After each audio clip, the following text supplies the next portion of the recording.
এক শাশুড়ি সংসার ভাঙার জন্য বিভিন্ন জাদুটোনা করে, আর সেটা তার ছেলে জানার পরও মায়ের পক্ষ নিয়ে থাকে, মায়ের দোষ ঢাকার চেষ্টা করে, সেক্ষেত্রে ঘরের বউয়ের কি করা উচিত? আমাদের সমাজে অনেক শাশুড়ি, এমনকি অনেক বৌমা, এমনকি অনেক ননদ, অনেক ভাবি, অনেক পুরুষ, অনেক মহিলা এই কাজ করে। নিজের ঘরের নিজের কাছের লোকজনকে বশে আনার জন্য বা বিভিন্ন উদ্দেশ্যে জাদুকরের কাছে যায়, জাদু করে, ব্ল্যাক ম্যাজিশিয়ানদের কাছে যায়, ব্ল্যাক ম্যাজিকের আশ্রয় নেয়। পরিষ্কারভাবে শুনে রাখেন, কোনো কবিরাজের কাছে যদি কোনো জাদু টোনার জন্য যান, সাথে সাথে আপনার আমল নামায় সবচেয়ে ভয়াবহ বড় কবিরা গুনাহের ভিতরে একটি লেখা হবে। এবং শুধু তাই নয়, এই জাদুকর যারা এই জাদুর কাজটা করে দেয় মানুষকে, ইসলামের দণ্ডবিধিতে তাদের শাস্তি হলো মৃত্যুদণ্ড, সবচেয়ে কঠিন শাস্তি, চরম শাস্তি তাদের, কারণ গোটা সমাজকে অস্থিতিশীল করে দেয়। ভাইরা আমার, অনেকে আছেন আপোষের জন্য তাবিজ আনতে চান, পরিষ্কারভাবে বলে দেই এগুলো হারাম। নিজের বৌমাকে আপোষ করবেন, ছেলেকে আপোষ করবেন, জামাইকে আপোষ করবেন, শাশুড়িকে আপোষ করবেন, ভাইকে আপোষ করবেন, অথবা যাতে করে বউ এর কথা স্বামী না শুনে, স্বামীর কথা বউয়ে না শুনে, শাশুড়ি যেন ছেলের কথা না শুনে, অথবা ছেলে যেন তার মায়ের কথা না শুনে, এরকম নানান উদ্দেশ্যে আমাদের ঘরে ঘরে আজকাল এই আপনার কবিরাজদের কাছে গিয়ে তাবিজ আনা, তারপরে এই জাদুকরদের আশ্রয় নেওয়ার প্রবণতা দেখা যায়। পরিষ্কার হারাম, মনে রাখবেন। বহু মানুষ ভালো করতে যায়, হয় খারাপ, এমনকি ভালো করতে যায় যদি ভালোও হয়, আপনি জানেন এই জাদু কোত্থেকে হয়, কিভাবে হয়?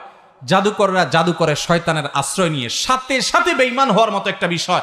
আমাদের অনেক মা বোনরা আছে, অনেক মানুষ আছে, আমরা জানিও না, টেরও পাই না।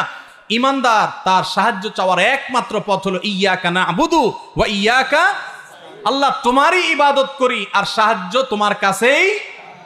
নাকি মাজারে যায় সাহায্য চাই, কবরে যায় সাহায্য চাইবো? আরে কবরওয়ালার কোনো পাওয়ার আছে? সে কবরওয়ালার নিজেও সাহায্য চান কার কাছে? আর আল্লাহ বলেছেন উদউনি আস্তাজিব লাকুম, তোমরা আমার কাছে দোয়া করো, আমি তোমাদের দোয়া কবুল। ভাইরা আমার, ব্ল্যাক ম্যাজিশিয়ানদের কাছে যে যান, এই যে আপোষের তাবিজ যাতে ছুটে থাকে, স্বামী স্ত্রীর মধ্যে যাতে ভেজাল লেগে থাকে, নানান, অনেক সময় মানুষকে মারার জন্য জাদু করা হয়, নানা রকমের জাদু করে। অনেক মানুষ নামাজ কালাম পড়ে আবার এই সমস্ত করে। আপনি জানেন যে এই জাদু করার মধ্য দিয়ে আপনি আল্লাহর প্রতি কুফরি করে শয়তানের সাথে হাতে হাত মিলিয়েছেন, আপনি বেঈমান হওয়ার পথ বেছে নিয়েছেন। আল্লাহ তাআলা আমাদের সবাইকে হেদায়েত দান করুন। আল্লাহর ওয়াস্তে এই কাজগুলো কেউ করবেন না।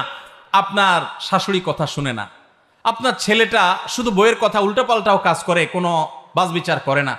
আপনার ইমানদার হিসাবে সবচেয়ে বড় করণীয় এবং মূল করণীয় হলো সিজদায় পড়ে যান, 2 রাকাত নামাজ পড়েন, কিছু দান সাদাকা করেন, ভোর রাতে উঠে যান, চোখের পানি ফেলে আল্লাহর কাছে দোয়া করেন, আল্লাহ আমার ছেলেটাকে আপনি হেদায়েত দান করেন, আল্লাহ আমার মেয়েটাকে আপনি হেদায়েত দান করেন, আল্লাহ আমার শাশুড়িকে আপনি হেদায়েত দান করেন, আমার মাকে আপনি হেদায়েত দান করেন। এটা হলো ইমানদারের মূল সাহায্য চাওয়ার জায়গা।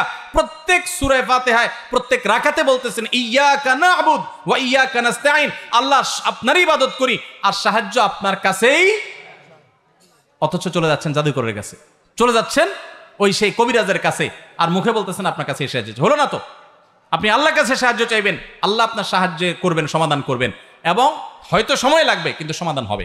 আল্লাহ আমাদের সবাইকে এই গুনাহ থেকে বেঁচে থাকার তৌফিক দান করুন। কোনো স্বামী যদি তার মা, কোনো ছেলে যদি তার মার জাদু করার খবর জেনেও সেটাকে ধামাচাপা দেয়, সেও গুনাহগার, সে মাকে এই সমস্ত অন্যায় থেকে বিরত রাখার উদ্যোগ নিতে